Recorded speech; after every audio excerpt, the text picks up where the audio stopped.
Kalau buat rumah sewa atas tanah sendiri, adakah itu pendapatan pasif? Soalan daripada Mika. Ini biasanya ada tanah kan, lepas tu pecahkan tanah, bina beberapa rumah, sewa keluar. Bagi saya, sewa adalah aktif, pendapatan aktif, bukan pasif. Sebab bagi saya pasif adalah benda yang saya patut labur sekali, masa buat kajian semua sekali saja. Lepas tu bayar balik berkali-kali. Contohnya macam video TikTok affiliate.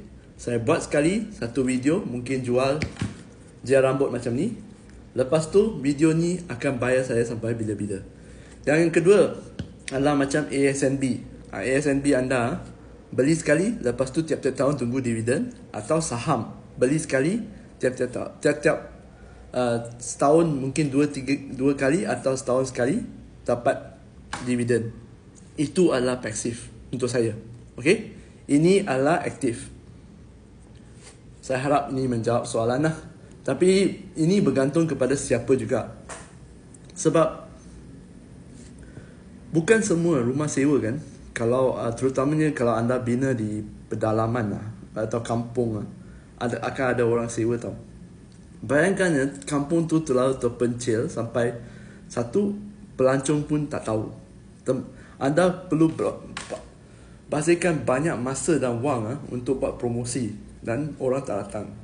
Macam mana nak dapat pendapatan pasif tu? Tak ada. Itu pendapatan aktif. Anda kena buat marketing. Okay?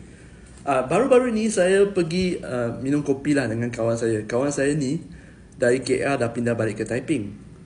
Dan kawan saya kongsi satu fenomena yang sangat menarik di Taiping. Beliau ada sewa, dia ada sewa satu tempat lah. Macam, tahu bilik hotel tu kan, macam 300 kaki tu, bilik hotel. Beliau sewa tempat tersebut. Lepas tu untuk kerja. Dalam hotel, macam hotel ada katil, ada tandas kan. Lepas tu ada ruang legar. Satu rumah tu, rumah satu tingkat kan, mereka pecahkan macam ada 10 bilik macam ni. Okay? Jadi sewanya adalah RM500 sebulan. Dan penyewanya semua bukan pelancong tau. Bukan pelancong, sewa jangka panjang. Ada yang sewa setahun, ada yang sewa 6 bulan, 2 tahun. Dan penyewa mereka tersebut adalah orang yang bekerja di sekeliling Taiping, di sekitar Taiping, sekitar Taiping, maaf.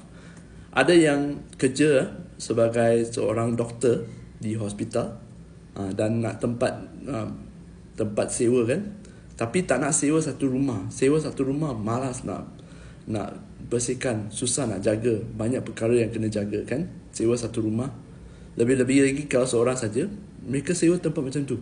Okay, balik je pintu utama tu masuk, lepas tu masuk bilik. Macam sewa bilik kat KL sini tapi ini buat kat Taiping. Dan itu adalah satu yang sewa di sana lah. Yang lain semua ialah kerja sana. Mereka tak nak sewa rumah atau mereka seorang kan. Jadi mereka sewa macam ni, lagi senang. Kalau tak silap saya, konsep ni panggil lah co-living. Dan semakin popular sekarang. Sebab ramai orang yang tak nak duduk dengan orang lain. Lepas tu dia tak nak sewa bilik. Ini adalah pilihan yang terbaik. Okay? Dan tempat yang kawan saya sewa tu, itu adalah rumah yang kedua tau. Mereka bina rumah kedua. Sebab rumah yang pertama tu, dan 2-3 pintu lepas lah, rumah yang pertama tu dah penuh. Bisnes baik tau. Jadi bergantung kepada anda. Saya nampak ni sebagai bisnes lah.